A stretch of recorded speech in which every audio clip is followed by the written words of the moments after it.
What is your biggest fear? Some people are afraid of heights. Some are afraid of snakes.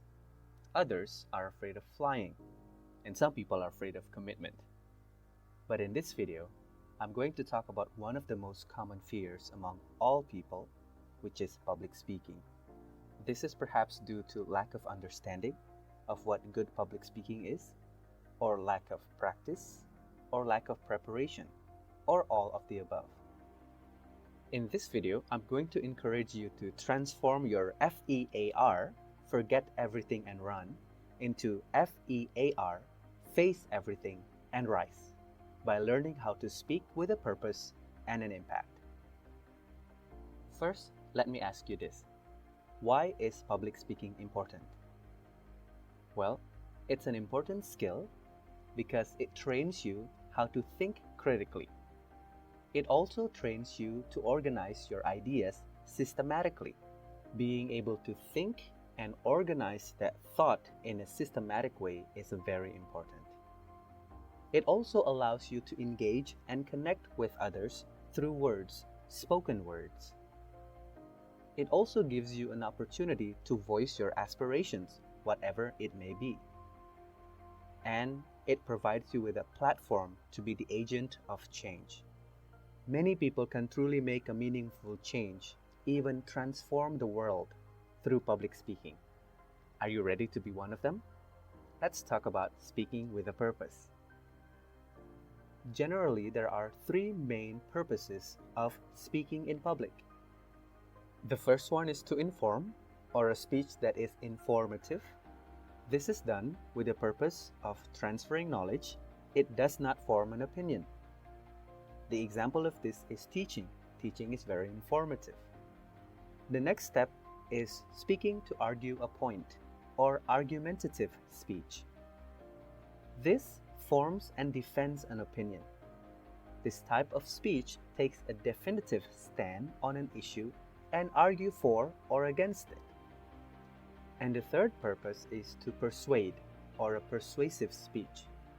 Its purpose is to influence an opinion, to persuade others to agree with a viewpoint or to take action. Other forms of public speaking include to entertain, to motivate, to direct, etc. Whatever your specific purpose might be, it is important that your purpose must be clearly stated within the first 2 to 3 minutes of the speech. Otherwise, you will leave your audience hanging 5-10 minutes into the speech, wondering what is this speech all about. The purpose of your speech should be stated in the form of a thesis statement. A thesis statement is a concise or brief summary of the main points or claim. It embodies the entire speech. It establishes the topic. It sets the direction of the speech. It lets the audience know if this is informative or argumentative or persuasive in nature. It justifies further discussion into your speech, and also it serves as a roadmap. This should be achieved in a thesis statement. For instance, if you rewind back this video, you'll notice in the first 2 minutes of the video, I stated that the purpose of this video is to transform your fear into face everything and rise through learning how to speak with a purpose and an impact. That, my friends, is called a thesis statement. In addition to speaking with a purpose, we also need to pay attention that we are speaking with an impact. Public speaking is about creating an impression. There are two important impressions: first impression and lasting impression.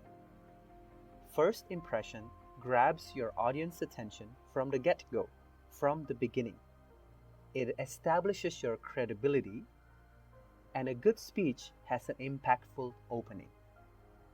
Lasting impression, on the other hand, makes sure your audience remember your speech. This can be achieved through consistency and a common thread within your speech. You may consider powerful use of repetition, but not too much though, and also have a strong closing. You want to grab your audience attention in the beginning, stay consistent throughout the speech, and have a lasting impression so they will remember your speech and remember you as a speaker and what you have to say. Impactful speeches have three important components: powerful content, effective organization, and polished delivery. In this part of the series, we are going to concentrate on powerful content and effective organization. Meanwhile, polished delivery will be discussed in another video. So let's dive into powerful content. In order for your content to be powerful, you have to know 5 things first. First, know your purpose, just like we've talked about earlier. The second one is you should know your audience, and as such, you can adjust your speech, your level of language, etc. Third, know your message or material. This is very important because your credibility relies on you knowing the material. So learn, study it, practice it. The next important thing is to know yourself. What are your strengths as a speaker? What are your weaknesses? What is your appeal? Do you appeal more towards the logical side, or the affective or the feeling side, or maybe you have a humorous side? Take that into account and use your strengths to your benefit. And lastly, you have to know the setting, where you are speaking, the condition of the room and or the equipment, and the context that you are going to be speaking in. Here's a simple guide, step by step, to prepare a powerful content. The first one is to set the agenda or topic or thesis statement. Start there. Make sure you know what it is you're going to talk about, and you share with your audience very clearly what is the purpose of your speech from the beginning. Then do an information search. Search from various angles and perspectives. Don't just settle with one result from your Google search or any other types of research that you are doing while preparing your speech. Look from different angles and perspectives. Narrow down your key points. If your focus is too broad, you might end up not using your time effectively, make your audience bored, or even confuse your audience on what is your speech all about. From your research, narrow it down and narrow it down some more so that you can get something specific and something actionable and something relevant in your speech. Incorporate best practices. You may learn from YouTube videos, just like you're learning from this video on how to do public speaking. There are many other videos that you can watch. There are many different books and other powerful contents to help you incorporate best practices in your public speaking. Edit, practice, and edit some more. Just when you think you've edited enough, edit again, particularly when you are short on time. Once you've established your powerful content, it's really important then to organize it effectively. Any speech will consist of an opening, body, and closing. Here's a sample of a speech outline that you might use. First, you have an opening or introduction in which you also introduce your thesis statement. Then you transition into your main idea number 1, give supporting ideas, details, and examples, and transition and so on and so forth until you reach the end. For your opening, you may use different techniques or approaches. You may use quotes or statistics. Quote is more qualitative in nature, while statistics is more quantitative in nature. Both allows you to borrow credibility either from someone famous or with authority, or statistics from other research or other reports that has credibility or authority as well. You may also use short stories or anecdotes or humor, only if you are comfortable doing it. Otherwise, it might turn out to be dry. And make sure if you use the stories or humor or anecdotes, it's not going to be too long. You may use a rhetorical question, a question that you ask that doesn't require an answer, or hypotheticals. ask your audience to imagine a situation. For example, if you remember at the beginning of this video, I asked you, what is your biggest fear? This is one form that you can use to open your speech. You can also use suspense or curiosity. Make your audience curious on what you are going to talk about. But then again, you cannot drag this on too long. Make sure in the first 2 or 3 minutes of your speech you are already establishing your thesis statement. Once you've opened your speech, then you come to the body or the main part of the speech. Don't have too many points, only 2 to 5 depending on the time allocation.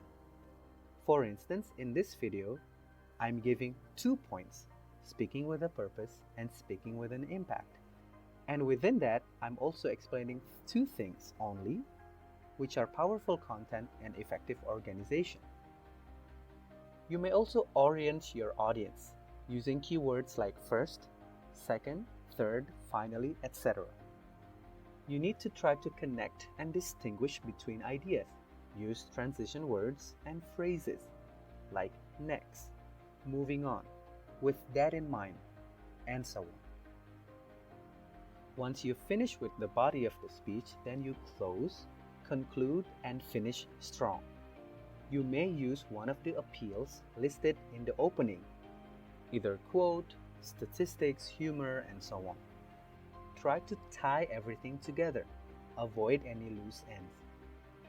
What you need to think about is, what will people take away from this speech? And finally, here are some tips on organizing a speech. Use repetitions to stress important points, but don't overuse it. Only say last or finally when it's really the last thing you're talking about, just like I just said a few moments ago. Otherwise, you will lose your credibility. When you are using slides, remember the 6x6 rules. Each slide should have about 6 bullet points, and each bullet points should have about 6 words. Don't copy and paste your entire paragraphs into your slides. That's not a good practice. Remember, slides are visual aid, but the star is you. At the end of the day, public speaking may still be one of the most common fears. But I encourage you to transform that fear into face everything and rise. Because you can do it, and together we can learn to be better. Have an inspiring day.